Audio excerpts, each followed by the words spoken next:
गुरु ग्रह 11th house में बैठे हैं यानी एकादश भाव में बैठे हैं, तो इसका सबसे पहला मतलब क्या बनता है? इसका मतलब ये बनता है दर्शकों कि आप जीवन के अंदर अपनी राह खुद बनाएंगे, यानी डिपेंडेंसी आपकी लाइफ में थोड़ी कम होगी, बैकअप आपकी लाइफ में थोड़ा कम होगा। बैकअप से मेरा क्या मतलब है कि आप जिस परिवार में, कुटुंब में पैदा हुए हैं, वो लोग आपकी सहायता करना तो चाहेंगे, परंतु आप अपने बेस पर जिंदगी को आगे बढ़ाएंगे। यहाँ पर एक एक करके आपको मैं बताता हूं कि शुरुआत से आपकी नेचर और आपकी पर्सनैलिटी या फिर आपके जीवन में क्या परिवर्तन आएगा। देखिए, जब आप दर्शकों बचपन में होते हैं तो एकादश भाव के गुरु आपको अपने समाज में, अपनी कॉलोनी में, अपने फ्रेंडशिप में, अपने सर्कल में बहुत फेमस करते हैं। एक तरीके से बताऊं तो आप अपने इलाके के लीडर होते हो, कहीं भी जाते हो तो लोग आपको पसंद करते हैं, हर कोई आपसे राय लेना चाहता है। भाई, गुरु ग्रह का तो काम ही यही है कि लोगों को राय देना, सलाह देना। आपकी बुद्धि भी इसी तरह से ईश्वर ने बनाई है। आपको एकदम से दिमाग में आइडिया आ जाते हैं और वो आइडिया आप दूसरे वाले को दे देते हो और उस दूसरे वाले व्यक्ति का आपके आइडिया से काम बन जाता है। तभी तो मैंने बोला कि आप लीडर होते हो। लेकिन आपकी इनर पर्सनैलिटी कैसी होती है, यानी इंटरनली आप फील कैसा करते हो? एकादश भाव के गुरु आपको इंटरनली एक एकाकीपन देते हैं, यानी बैठते मंडली में हो, रहते ग्रुप में हो, परंतु मन से एक अकेलापन रहता है। हमेशा लगता है कि कुछ समय के लिए हम अपने आप को रिवाइव कर लें। भागना तो चाहते हो बार बार लोगों के बीच में, फिर भी लोगों से ही भागकर अलग थलग निकल जाते हो। ऐसा आपने अपने बचपन और एडोलेसेंट एज में किया है। जब उम्र बढ़ी तो आपने जिम्मेदारियां समय से पहले उठा ली, यानी अपने घर परिवार की भी जिम्मेदारी, अपने रिश्तेदारों की भी जिम्मेदारी, अपने मित्रों की भी जिम्मेदारी। हर किसी के लिए मरते कटते रहते हो। जिसने जहां बुलाया वहां भाग गए, जिसने जो सहायता मांगी वो दे दी। क्यों?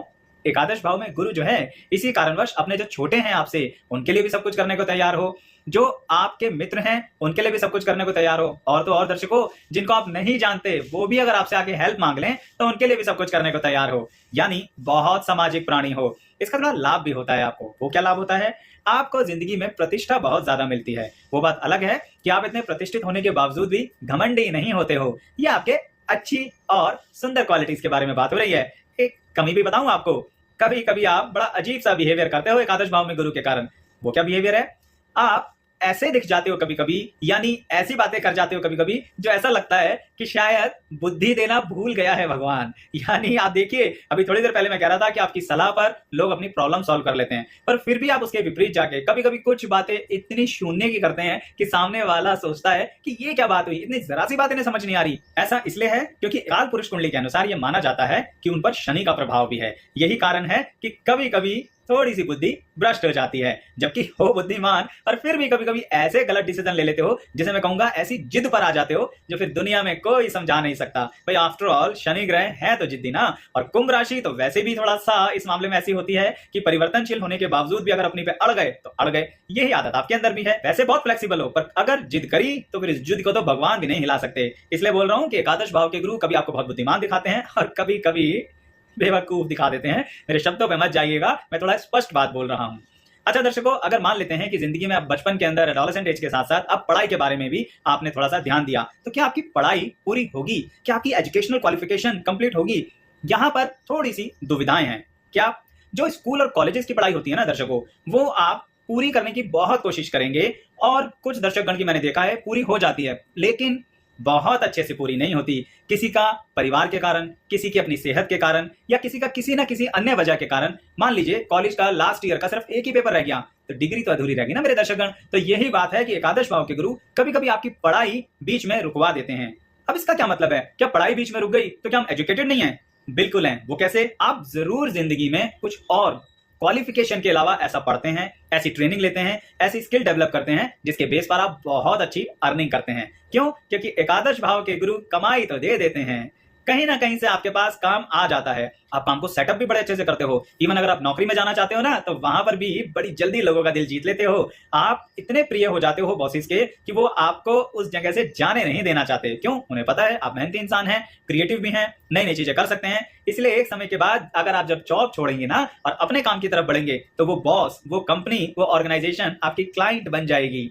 कहने का तात्पर्य यह है दर्शकों कि एकादश भाव के गुरु आपको दोनों क्षमताएं देते हैं, यानी आप नौकरी भी कर सकते हैं या अपना काम भी कर सकते हैं। बस एक बात थोड़ी सी ध्यान रखिएगा, अगर आप अपना काम करते हैं तो जो आपके बहुत करीबी रिश्तेदार हैं उनको अपने काम में इन्वॉल्व मत करना, नहीं तो लॉस जरूर उठाओगे और तो और चलता चलाता काम बंद कर दोगे। दर्शकों, इस बात को भूलना नहीं। इवन जो दर्शकगण ये एक्सपीरियंस फील कर चुके हैं, कमेंट बॉक्स में बताना जरूर कि सही में किसी के साथ काम शुरू किया तो क्या लॉसेस हुए, क्या काम बंद हो गया, तो ये बात आप बताइएगा जरूर। अच्छा दर्शकों, अब एक रोचक बात बताता हूं कि एकादश भाव में गुरु वालों के प्रेम संबंध कैसे होते हैं, यानी प्रेमी या प्रेमिका किस तरह के होते हो आप।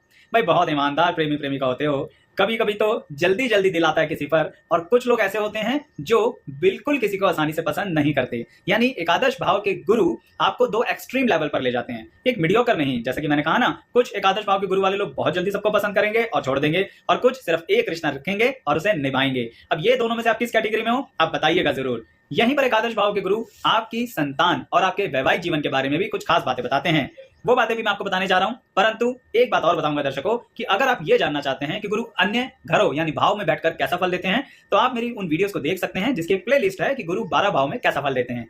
ऐसे ही मैंने शनि ग्रह से संबंधित भी वीडियोस बनाई हुई हैं, सूर्य ग्रह से संबंधित भी हैं, शुक्र ग्रह से संबंधित भी हैं, मंगल ग्रह से संबंधित भी हैं और राहु और केतु से संबंधित भी हैं। कहने का तात्पर्य यह है दर्शकों कि 12 घरों में अलग अलग ग्रह बैठ के कैसा फल देते हैं वो आप अपनी कुंडली के अनुसार वीडियो देख सकते हैं। और अगर वीडियो अच्छी लगे तो उन्हें लाइक कीजिएगा और यहाँ पर भी इस वीडियो को लाइक जरूर कीजिएगा। और हाँ, आप यहां तक आए हैं ना तो चैनल सब्सक्राइब जरूर कर लीजिए। तो आइए बात को आगे बढ़ाते हैं कि एकादश भाव के गुरु हमारे वैवाहिक जीवन और संतान को लेकर क्या प्रभाव देते हैं। सबको इकट्ठा करो। यहां पर पहले वैवाहिक जीवन की बात करते हैं कि जीवन साथी के साथ आप कैसे भी करके अपने तनाव को कम कर लेते हैं। ध्यान दिया दर्शकों, मैंने तनाव को कम करना बोला है। इसका मतलब क्या है कि आपके जीवन साथी के साथ तनाव जरूर होंगे, इतना सिंपल और प्यार भरा जीवन नहीं होगा। नहीं नहीं नहीं, गलत मत समझिएगा कि रोज झगड़े हो रहे हैं। बात यह हो रही है कि एकादश भाव के गुरु हमारी सेल्फ रिस्पेक्ट और ईगो दोनों को आपस में लड़ाते रहते हैं। यानी हमारे को कभी कभी सेल्फ रिस्पेक्ट और कभी कभी ईगो के कारण अपने जीवन साथी से झगड़ा करना पड़ता है और बहुत भयंकर झगड़ा करना पड़ता है। लेकिन गुरु है ना, तो झगड़ा इतना नहीं पहुंचाएंगे जो रिश्ते टूट जाएं। रिश्तों को जोड़ के रखते हैं। आप जीवन साथी का साथ निभाते हैं, आपका जीवन साथी भी आपका साथ निभाता है। लेकिन मैंने कहा ना, झगड़े जरा मजेदार होते हैं, समाज को नहीं पता लगते। घर से बाहर कभी झगड़ा नहीं जाएगा। मान सम्मान को लेकर एकादश भाव के गुरु कोई कॉम्प्रोमाइज नहीं होने देंगे। मान सम्मान आपका बना रहेगा, लेकिन पर्सनल लाइफ में कभी कभी जरा जबरदस्त वाला झगड़ा हो जाएगा। अच्छा, अब बात करते हैं संतान की।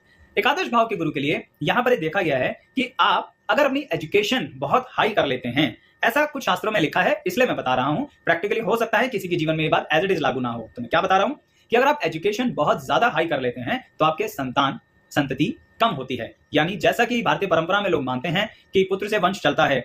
मैं यहाँ पर पुत्र और पुत्री में भेद नहीं कर रहा, जो शास्त्रों के अनुसार है उसी विषय पे बात कर रहा हूँ कि पुत्र से वंश चलता है। तो कभी कभी एकादश भाव के अंदर अगर आपकी एजुकेशन बहुत ज्यादा हो जाती है तो आपके पुत्र संतान में कमी रहती है, या फिर आपका जो पुत्र संतान होते हैं उनके पालन पोषण में आपको दिक्कत आती है। लेकिन मैं फिर भी आपसे अपने अनुभव के अनुसार यही कहूंगा दर्शकों कि ये मैंने आपको शास्त्र अनुसार एक सीधी सीधी बात बताई है, तो इस विषय को आप थोड़ा सा अवॉइड भी कर सकते हैं। इसलिए अपनी एजुकेशन भी पूरी कीजिए, और पुत्र और पुत्री दोनों ही बराबर हैं। जो जिंदगी में संतान सुख दे वही तो संतान है। उस संतान का क्या करें जो कहीं ना कहीं खुद को भी दुखी कर रही है और आपको भी दुखी कर रही है। मेरे वचन बहुत बुरे और बहुत कटु हो सकते हैं, पर मैं यही कहूंगा कि यहाँ पर पुत्र पुत्री में भेद मत कीजिए, चाहे शास्त्रों ने किसी भी रूप से लिखा हो। खैर, हम बात को आगे बढ़ाते हैं कि काम धंधे में, कमाई में, धन को लेके, पैसे को लेके, संपत्ति को लेके एकादश भाव के गुरु क्या फल देने वाले हैं। देखिए दर्शकों, यहाँ पर आपको किसी ना किसी तरह से संपत्ति जरूर मिलेगी, प्रॉपर्टी जरूर मिलेगी। छोटी प्रॉपर्टी हो, थोड़ी प्रॉपर्टी हो, पर मिलती जरूर है। अब आप कहेंगे पैतृक संपत्ति, नहीं, सिर्फ पैतृक संपत्ति की बात नहीं कर रहा। हो सकता है कि पैतृक संपत्ति भी मिल जाए, परंतु आप अपनी कमाई से संपत्ति बनाएंगे। जल्दी नहीं बनेगी, समय लगेगा, मिडिल एज या उसके आसपास जाके बनेगी। लेकिन फिर भी एक चिंता लगी रहती है एकादश भाव के गुरु जो संपत्ति देते हैं कि क्या हमारी संपत्ति टिकी रहेगी, कहीं संपत्ति में उतार चढ़ाव तो ना हो जाए।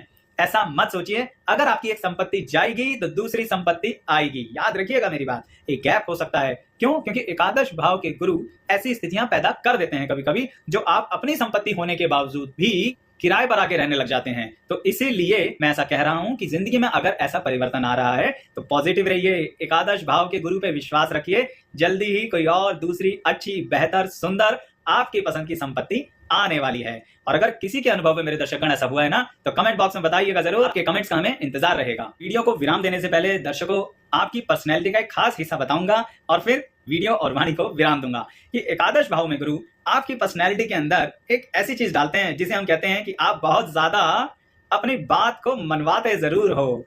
कैसे? वैसे मैंने वीडियो के बीच में कहा है कि आप जिद्दी हो, पर यहाँ पर एक बात बताऊंगा कि आपको अपनी बात मनवाने का तरीका बहुत अच्छे से आता है। अपने घर में अपने जीवन साथी, अपने संतान या विवाह से पहले आपका अपना परिवार, सभी लोगों में इतना फेमस हो कि भाई इसने अपनी बात मनवानी है, साम दाम दंड भेद कैसे भी इस्तेमाल करके। आपकी बात जिसने नहीं मानी, समझो वो तो गया। ये क्वालिटी ईश्वर ने आपको बड़ी जबरदस्त दी है। इसीलिए दर्शकों एक बात जरूर कहूंगा कि आप अपने करियर में ना जरूर ऐसा कोई कार्य कीजिएगा जहां पर आप मैनेजमेंट से संबंधित कार्य करें, यानी चीजों को मैनेज करें, लोगों को मैनेज करें, स्थितियों को मैनेज करें। इसलिए मैंने क्वालिटी बताई है दर्शकों, क्योंकि आप